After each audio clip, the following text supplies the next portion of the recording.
What do you do when your faith system no longer fits? Because sometimes you outgrow it. Sometimes you graduate, you ascend, you leave the old, itchy, worn-out way, and you begin to walk in the new. Sometimes you grow. Join the conversation with me, Tony Werfel, author, speaker, teaching pastor, as we help unwrap and rebuild a faith that no longer fits. We learn to walk into the new, messy journey called life.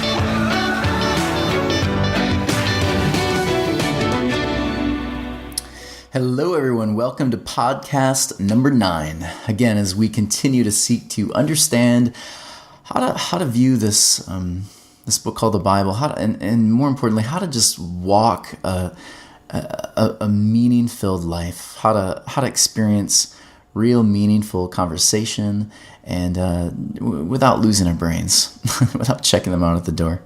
Anyways, last week, we talked about Egypt, the ideas of what the story really meant for the ancient Hebrew people. And we talked about learning to unlearn certain things and then learning the new ideas, how to walk in them, the new rhythms, how it all starts with a lot of fumbling and stumbling and just doing our best.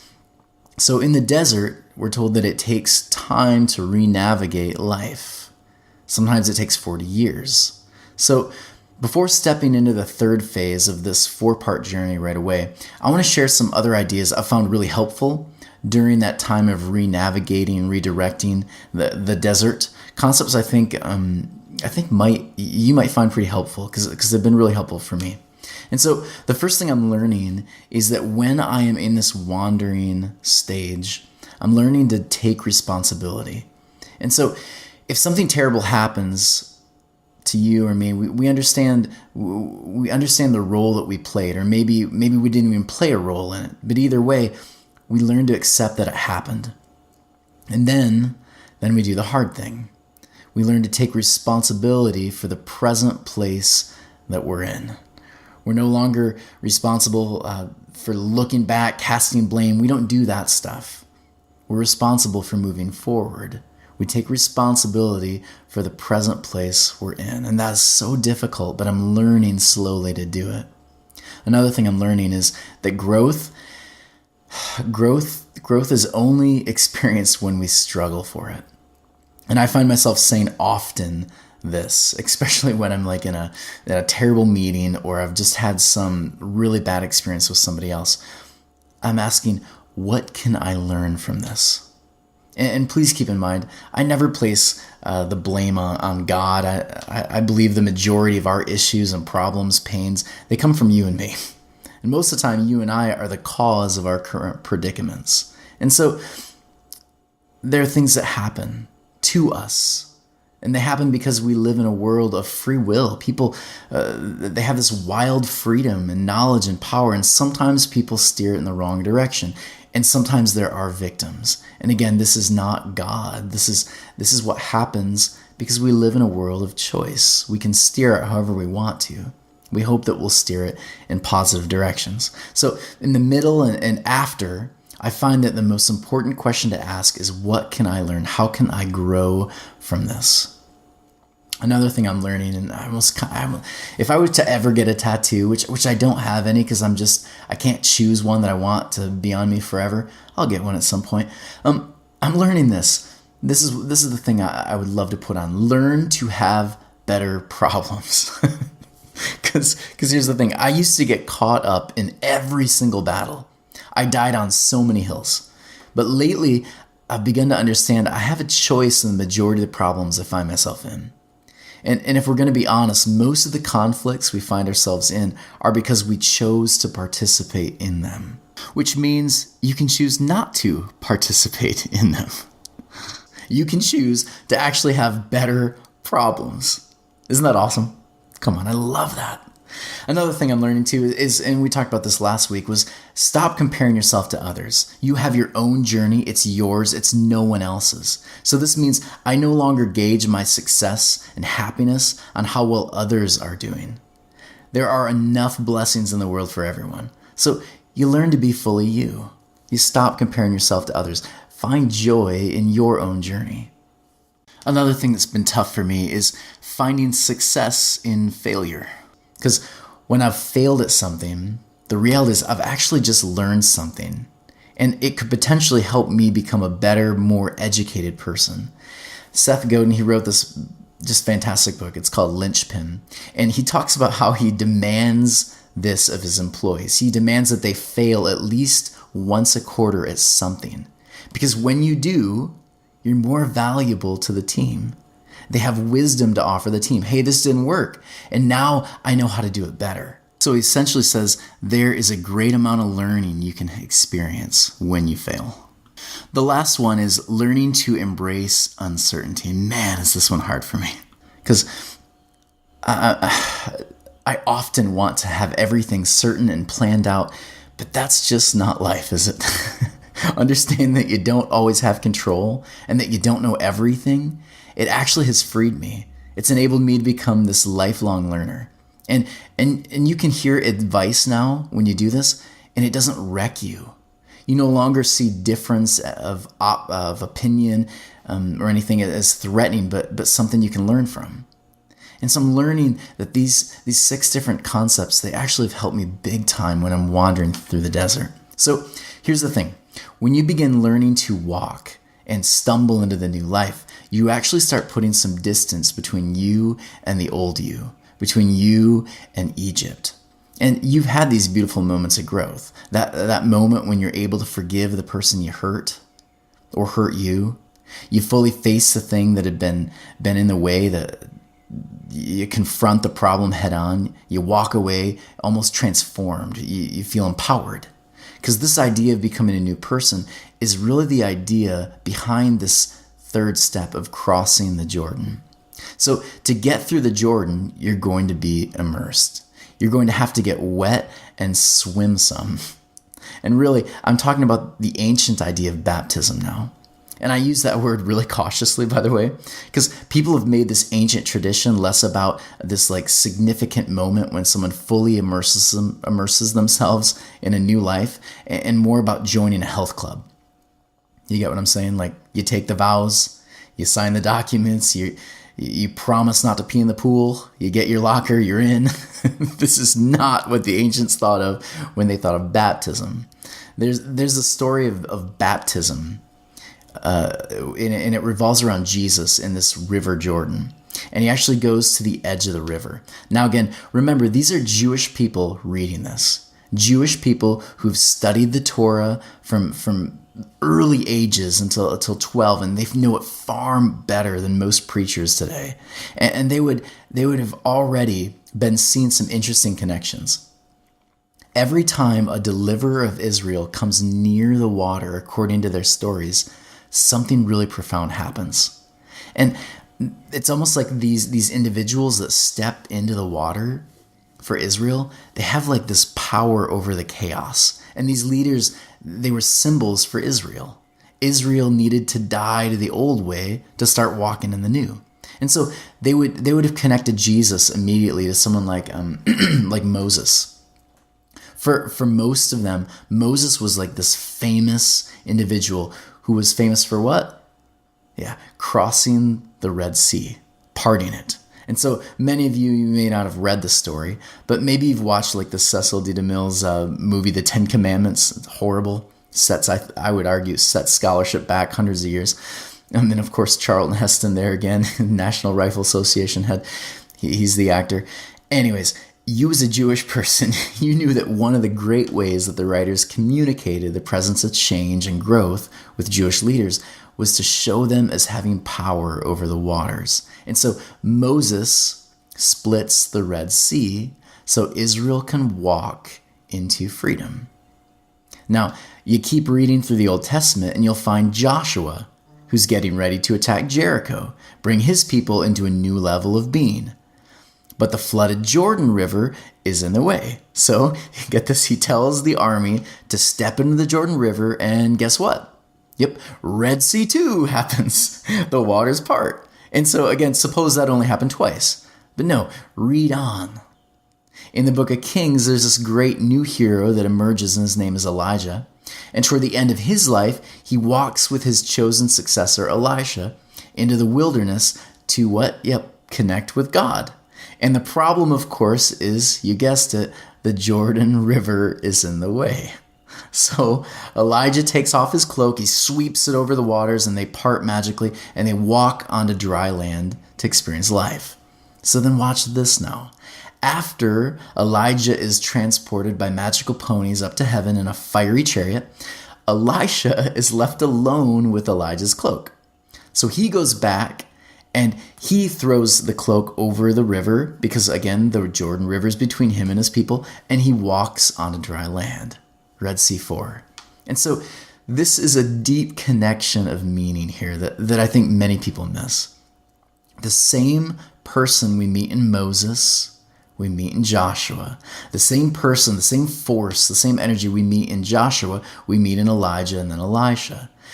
So watch what this writer Matthew is attempting to do with Jesus. At the edge of the Jordan, Matthew writes of Jesus as someone greater than the heroes of the past. And so the presence of life with him is going to be larger than Moses and Joshua and Elijah and Elisha. This would have been a huge eye-opener for anyone reading this, because he goes to the Jordan River and he doesn't split it, because let's be honest, anyone can split it. It's already been done 4 times. So what does Jesus do? What do they have him do? Something even more miraculous. We're told Jesus is described as splitting the heavens.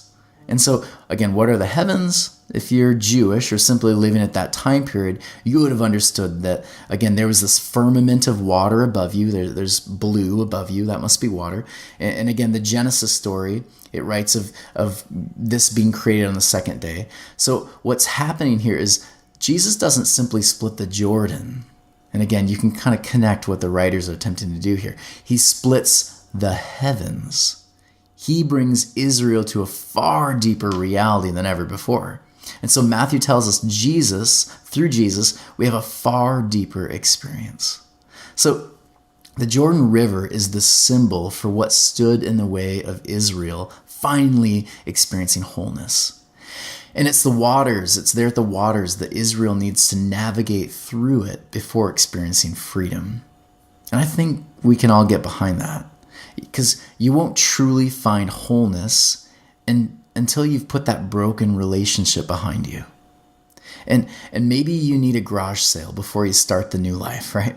Maybe you need to clear out some clutter. Maybe you need to clear some clutter in your head. Go to counseling. Find ways to allow the past to be left in the past. And so this is baptism, the Jordan River. It means to be fully immersed. It's when you hold nothing back. When you've come up out of the water and you're now dedicated to being fully here, now. The past, we're putting it behind us. So again, it might look like you face that issue, that person, that thing one last time before jumping into wholeness. So you don't carry it with you into the new. And this is actually really difficult for our culture. It's a difficult idea. In our culture, we like to skip past the darkness and go right to happy resolution, Hollywood kind of endings, the dancers, the singers. I personally am increasingly suspicious of these kind of stories that immediately jump to these quick resolutions. I just don't trust them anymore. Rather, I'm finding the stories worth telling are the stories that show the struggle when the light is not promised. It's the my God, why have you forsaken me moments when I'm not sure if this thing is gonna actually turn around. It's the stories of facing our darkness, not running from it. It's learning to wade into the dark, murky waters, because life is tough and sometimes painful, and yet we don't have to surrender to the pain or run from it. We don't have to sink under the waves. We can come back up again. The idea, of course, for baptism is that when you come up out of the water, the old person, the old habits, the old things, you finally put them behind you, and now a new person stands in your place. So maybe death and resurrection, especially during this Easter time, is more about learning to flourish and grow in the midst of anxiety and pain, all while holding on to the hope for a brighter day. You finally face it once and for all, and you come out of the water new. You face the darkness. My grandpa, I was at their house a lot growing up. My parents were going back to school which meant for a lot of the time I would actually stay the night at Grandma and Grandpa's house. And I remember when the night would come and I knew that, okay, I'm sleeping here tonight, my grandpa and my grandma, they'd make me a bed on the sofa and I would lay there. And they had this big house. And so I would be laying on the sofa and I would hear all of the sketchy noises. And I'm almost certain there were monsters walking up the stairs from the basement, the creepiest basement in the world you could possibly think of. Just scary. I'm nervous to go down there still today. This house was big. And so I remember I was scared. I would be up in this living room. It was on the second floor all by myself. And so sure enough, night would come. And after a couple hours of just freaking out all by myself, covering my head with the blankets, just terrified, I would finally muster the courage and I would slowly walk to Grandma and Grandpa's room. And I'd open the door and I'd look in and I'd say, Grandpa, I'm pretty sure there's a zombie. He's trying to eat me. Grandpa, please get me out of here. Help me. And my grandpa, I remember he would just, Tony, what are you doing? What's going on? And then he would get up. He would kneel down and say, Tony, what's going on? And I would explain to him the monsters that I was certain were in the closets and in the bathroom and all these places. And what Grandpa would do was so beautiful. I love this man.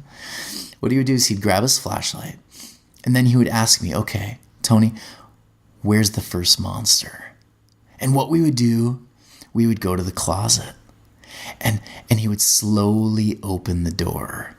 And he'd open the door and he'd shine the flashlight and we'd look, no monster. Okay, but Grandpa, what about the bathroom? I gotta go pee. What about the bathroom? All right, let's go to the bathroom, Tony. And he'd shine the flashlight. We'd open the shower curtain, and sure enough, nothing was there. And he'd shine the flashlight. No monster in the bathroom.